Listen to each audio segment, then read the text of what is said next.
But जैसे ही हम negative potential देते हैं तो ये वैल्यू कम होती जाती है, और जिस जगह पे फोटो करंट की वैल्यू 0 होती है उसी को बोलते हैं स्टॉपिंग पोटेंशियल। उसी को क्या बोलते हैं? Stopping potential. तो अगर हम फ्रीक्वेंसी इंक्रीज करते हैं तो स्टॉपिंग पोटेंशियल की वैल्यू इधर निगेटिव में शिफ्ट होती जाएंगी। तो ये फर्स्ट फ्रीक्वेंसी के लिए फॉर F1। अगर हमने फ्रीक्वेंसी और बढ़ाई तो ये ग्राफ इधर शिफ्ट हो जाएगा V02, और बढ़ा रहे हैं हम तो यहाँ पे V03। ये फॉर F2, ये for F3, where F3 is greater than F2 is greater than F1। So अगर हम फ्रीक्वेंसी इंक्रीज करते हैं तो स्टॉपिंग पोटेंशियल शिफ्ट होता है, इधर नेगेटिव में शिफ्ट होगा अगर फ्रीक्वेंसी बढ़ा रहे हैं। और इंटेंसिटी बढ़ाते हैं तो सिर्फ इंटेंसिटी बढ़ाने से क्या होता है कि फोटो करंट बढ़ता है बट स्टॉपिंग पोटेंशियल कांस्टेंट रहता है। ये ग्राफ, पहला ग्राफ कि इंटेंसिटी बढ़ाने से देखो फोटो करंट बढ़ रहा है बट स्टॉपिंग पोटेंशियल फिक्स है। बट अगर हम लाइट की फ्रीक्वेंसी बढ़ाते हैं तो लाइट की फ्रीक्वेंसी बढ़ाने से उसका स्टॉपिंग पोटेंशियल इधर नेगेटिव में शिफ्ट होता जाएगा। तो ये F3 के लिए सबसे greater, than F2, then F1। ये है graph between stopping potential and frequency, graph between stopping potential and frequency. So बेटा यहाँ पे हमारा जो फर्स्ट पार्ट है इस चैप्टर का, पार्टिकल नेचर ऑफ लाइट, ये कंप्लीट हुआ। इसमें सारे इंपॉर्टेंट पॉइंट्स जो PYQs पूछे गए थे वो हमने कवर किए। अब हम इस चैप्टर का सेकंड पार्ट स्टार्ट करते हैं। इस चैप्टर का जो सेकंड पार्ट है वो है wave nature of matter, wave nature of matter, matter का वेव नेचर। सो मैटर का वेव नेचर किसने बताया? तो ये बताया डी ब्रोगली ने। तुमको पढ़ना है डी ब्रोगली हाइपोथेसिस।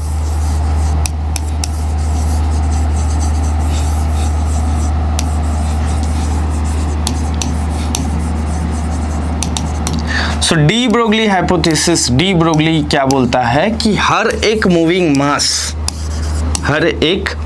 मास के अंदर एक वेव होती है और उस वेव का जो वेवलेंथ है वो होता है h/p।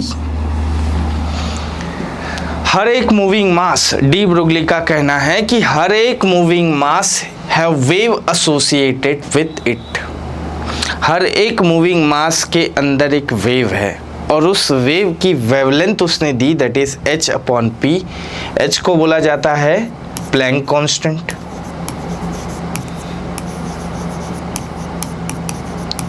इस h की वैल्यू है 6.63 into 10⁻⁻34 joule second. And p माने मोमेंटम, p माने मोमेंटम, p माने mv, mass into velocity. So de Broglie hypothesis क्या बोल रहा है कि every moving mass have wave associated with it. हर एक मूविंग मास के अंदर वेव है और उस वेव की वेवलेंथ h/p है। Every moving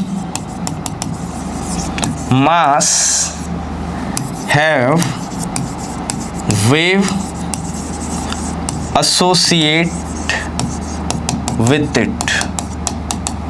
every moving mass have wave associated with it. हर एक मूविंग मास के अंदर एक वेव है और उस वेव की वेवलेंथ है h/p। h माने प्लैंक कांस्टेंट, उसकी वैल्यू फिक्स है 6.63 into 10⁻⁻34 joule second. And p माने मोमेंटम मतलब product of mass and velocity. So lambda is equal to h/mv। तो डी ब्रोगली के हिसाब से हर एक मूविंग मास क्या है? वेव है। अगर मैं खुद मान लो कि मेरा वेट है 100 kg, ठीक है, और मैं मूव कर रहा हूँ कितनी स्पीड से? 100 मीटर पर सेकेंड से।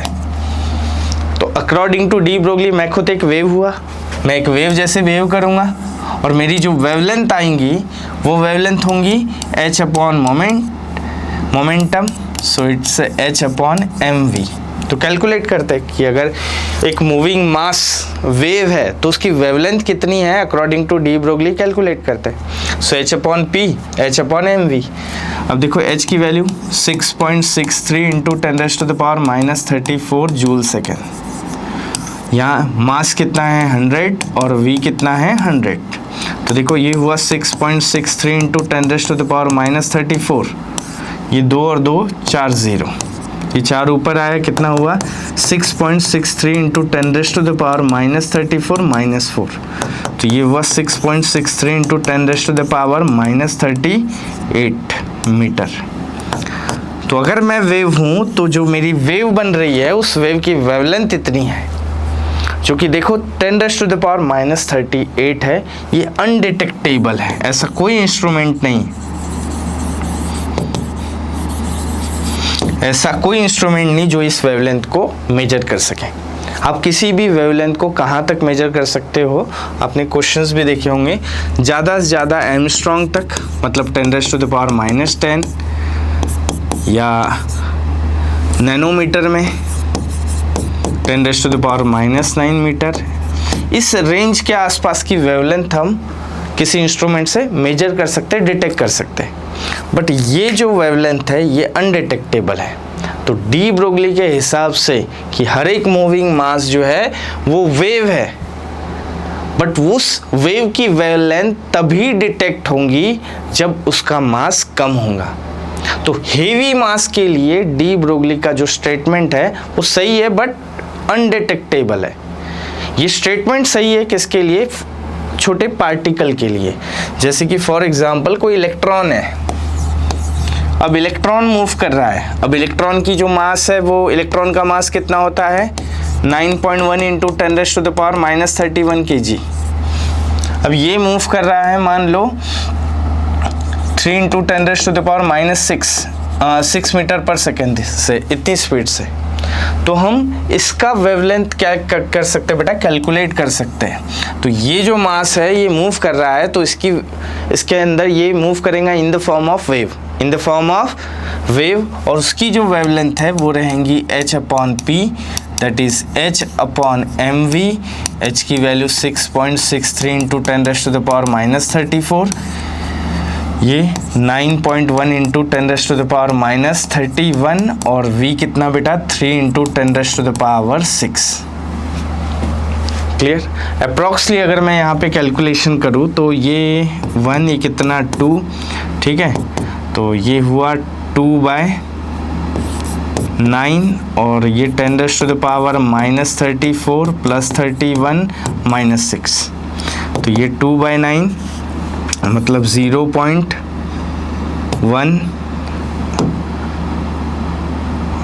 2 इंटू 10⁻, ये -3 -9। सो देखो ये हो गया 0.22 नैनोमीटर। अब ये डिटेक्टेबल है, ये क्या है डिटेक्टेबल है, इसको डिटेक्ट कर सकते हैं हम इस वेवलेंथ को। तो इलेक्ट्रॉन अगर मूव कर रहा है सो उस इलेक्ट्रॉन की जो वेव बन रही है उस वेव की वेवलेंथ हम कैलकुलेट कर सकते हैं, डिटेक्ट कर सकते हैं। बट अगर कोई हेवी मास मूव कर रहा है तो उसकी वेवलेंथ हम डिटेक्ट नहीं कर सकते, वैल्यू बहुत कम आती है। तो जो यहाँ पे डी ब्रोगली ने बोला है, ये डी ब्रोगली ने बहुत ही छोटे पार्टिकल्स के लिए बोला है, जैसे कि इलेक्ट्रॉन्स, अल्फा पार्टिकल, ऐसे छोटे पार्टिकल जिनके मास कम होते हैं उसके लिए बोला है कि हर एक moving mass have wave associated with it, और उसकी जो वेवलेंथ है वो है h/p, that is h/mv। p माने उसका मोमेंटम, p माने उसका मोमेंटम, ठीक है। तो बेटा अभी इस डी ब्रोगली की जो वेवलेंथ है उस वेवलेंथ को हम डिफरेंट फॉर्म में पढ़ेंगे। तो सबसे पहले यहाँ देखो कि आपने मोमेंटम पढ़ा है, wavelength in terms of kinetic energy, wavelength in terms of kinetic energy. तो देखो आपने ये फॉर्मूला पढ़ा है कि मोमेंटम जो है होता है वो होता है √2m into kinetic energy, 2m into kinetic energy. अब हमारा डी ब्रोगली वेवलेंथ क्या है h अपॉन p। तो ये फॉर्मूला हो गया h अपॉन p की जगह under root of 2m into kinetic energy, 2m into kinetic energy. So ये wavelength lambda in terms of kinetic energy, lambda in terms of kinetic energy. ये आपने पढ़ा है बेटा, ये वर्क पावर में पढ़ाऊंगा कि momentum is equal to under root of 2m kinetic energy. अब इसी को देखेंगे हम in terms of potential difference. Wavelength in terms of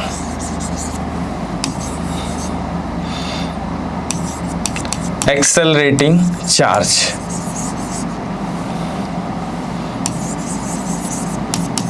क्यों? मान लो कि दो प्लेट के बीच का पोटेंशियल डिफरेंस जो है वो v है और इस प्लेट के बीच में कोई चार्ज है वो मूव कर रहा है v स्पीड से, तो ये वेव जैसे मूव करेगा, ठीक है, तो उसकी जो वेवलेंथ है वो लैम्डा वो कैलकुलेट करेंगे। तो देखो ये अकॉर्डिंग टू डी ब्रोगली ये वेवलेंथ का फॉर्मूला क्या है, h अपॉन p। अभी हमने देखा ये h और p की value in terms of kinetic energy क्या है, under root of 2m kinetic energy, 2m kinetic energy. अब देखो पोटेंशियल डिफरेंस का फॉर्मूला होता है work upon charge. So work is equal to q into delta v, और जो वर्क है वो in terms of kinetic energy, work is equal to kinetic energy q into delta v. So q into delta v. तो यहाँ पे हम लोग क्या करेंगे, जहाँ पे काइनेटिक एनर्जी है उस काइनेटिक एनर्जी की जगह क्या लिखेंगे, q इंटू डेल्टा वी।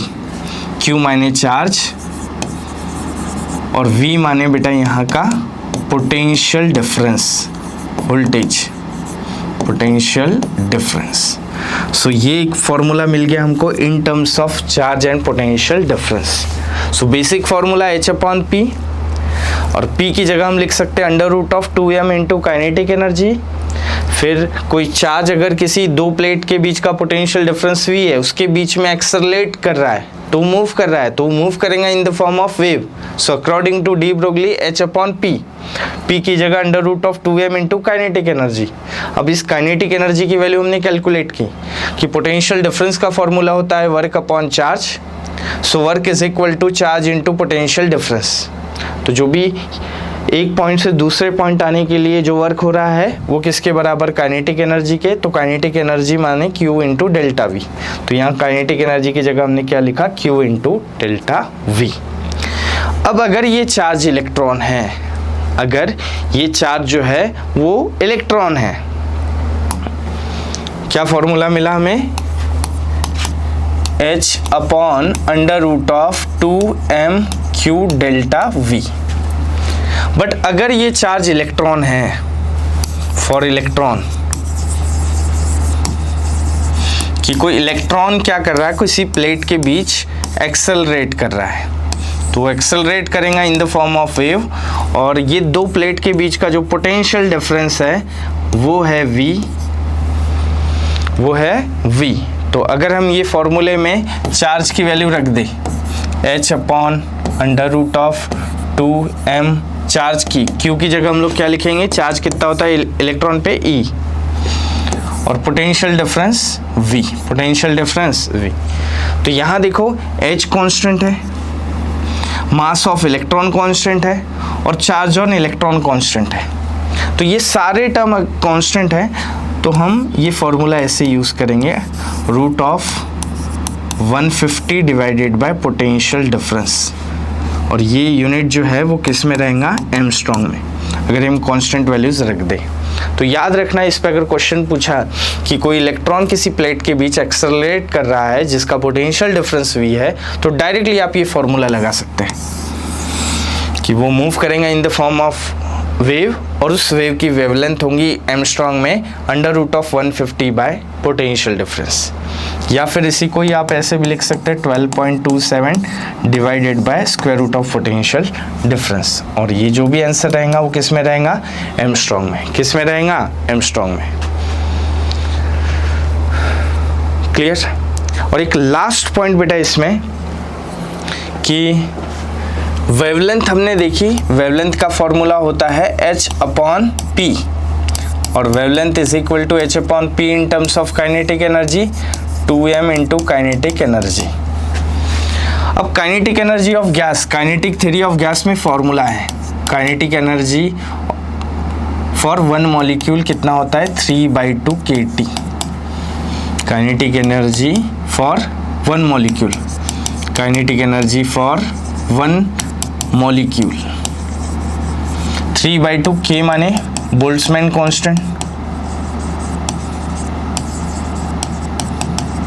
और ये T माने टेम्परेचर और ये टेम्परेचर किस में, केल्विन में। तो ये एक formula kinetic theory of gases में है कि kinetic energy is equal to 3/2 kT। तो ये फॉर्मूला अगर हम यहाँ पे रख देते हैं तो ये हो जाएगा h/√2m और काइनेटिक एनर्जी की जगह 3/2 kT। तो यहाँ 2 से 2 cancel, wavelength h/√3m kT, 3m kT। m मतलब mass of molecule, k Boltzmann constant और T टेम्परेचर इन केल्विन। तो कोई मॉलिक्यूल अगर मूव कर रहा है तो वो मूविंग ऑब्जेक्ट क्या है, वेव है और उस वेव की वेवलेंथ इतनी होगी। क्लियर बेटा? तो यहाँ पे हमारा जो मॉडर्न फिजिक्स का फर्स्ट चैप्टर है जिसके सारे इंपॉर्टेंट पॉइंट्स रैपिड रिवीजन में हमने कंप्लीट किए। अगले लेक्चर में हम लोग एटम और न्यूक्लियर डिस्कस करेंगे। Okay, thank you.